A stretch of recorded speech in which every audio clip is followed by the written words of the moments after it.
ഇന്നത്തെ വീഡിയോ സവാള കൊണ്ട് വളരെ പെട്ടെന്നും ഈസിയായും ഒരു 4 മണി പലഹാരം ഉണ്ടാക്കുന്നതാണ്. ഇത് കുട്ടികൾക്കും വലിയവർക്കും ഒക്കെ ഇഷ്ടമാകുന്ന ഒരു പലഹാരമാണ്. നമുക്കിതെങ്ങനെയാണ് തയ്യാറാക്കുന്നതെന്ന് നോക്കാം. അതിനുവേണ്ടി ഞാനിവിടെ 2 സവാളയാണ് എടുത്തിരിക്കുന്നത്. അത് നന്നായി കഴുകിയതിന് ശേഷം ഞാൻ ഇതുപോലെ മുറിച്ചെടുത്തു. ഇതിലേക്ക് കുറച്ച് ഇഞ്ചി അരിഞ്ഞതും 2 വെളുത്തുള്ളിയും 2 പച്ചമുളക് അരിഞ്ഞതും ആവശ്യത്തിന് ഉപ്പും ഇട്ട് കൊടുത്തു.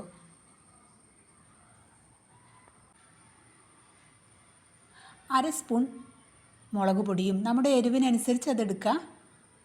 ഒരു നുള്ള് മഞ്ഞൾപ്പൊടിയും ഒരു നുള്ള് ഗരം മസാലയും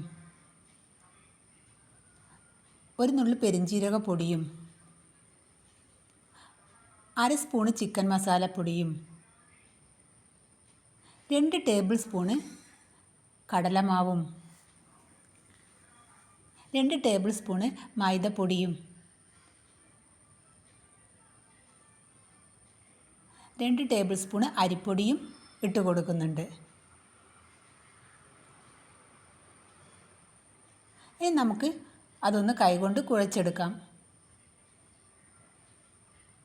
ഒന്ന് ഉള്ളിയും ആ പൊടിയും ഒന്ന് മിക്സ് ചെയ്തതിന് ശേഷം നമുക്ക് അല്പം 1 സ്പൂണ് ഒന്ന് വെള്ളമൊഴിച്ച് ഒന്ന് കുഴച്ചെടുക്കാം.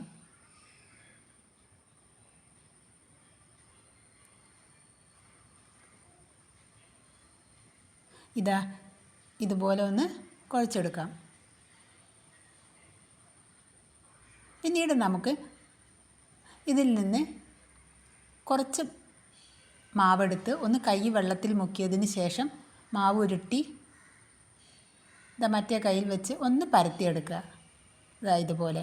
അങ്ങനെ ആ മാവ് മുഴുവനും ഞാൻ ഇതുപോലെ ചെറിയ ബോൾസാക്കി പരത്തിയെടുത്തു. എണ്ണ ചൂടായ ശേഷം ലോ ടു മീഡിയം ഫ്ലെയിമിൻ്റെ ഇടയിൽ വെച്ചിട്ട് ഞാൻ ആ പരത്തിയ മാവ് ഫ്രൈ ചെയ്തെടുക്കുന്നുണ്ട്.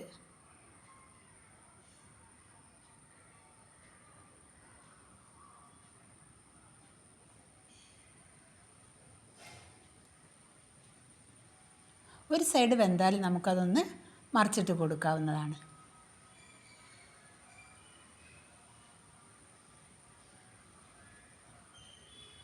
ഇതധികം കട്ടിയൊന്നുമില്ല.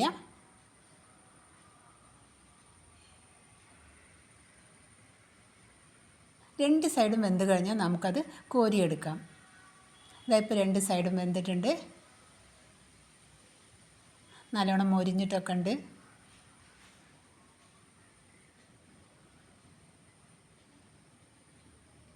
നല്ല ടേസ്റ്റ് ഉണ്ട്. കഴിക്കാതെ കുട്ടികൾക്കും മുതിർന്നവർക്കും ഒക്കെ ഇഷ്ടമാവും. ഇനി ബാക്കിയുള്ളതും കൂടി നമുക്ക് പാനിലേക്ക് ഇട്ട് കൊടുക്കാം.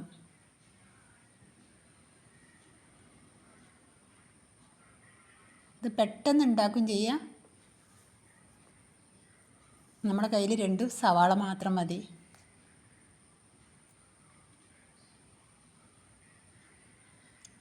നല്ലോണം മൊരിഞ്ഞ് വന്നിട്ടൊക്കെ ഉണ്ട്. അരിപ്പൊടിയൊക്കെ ഇട്ടത് കൊണ്ട്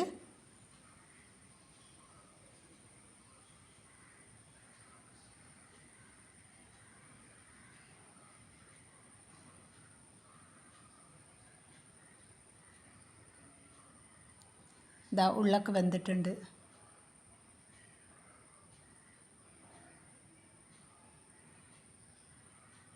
എല്ലാവരും ട്രൈ ചെയ്ത് നോക്കണം. ഞാൻ അടുത്തൊരു വീഡിയോ ആയിട്ട് വരാം.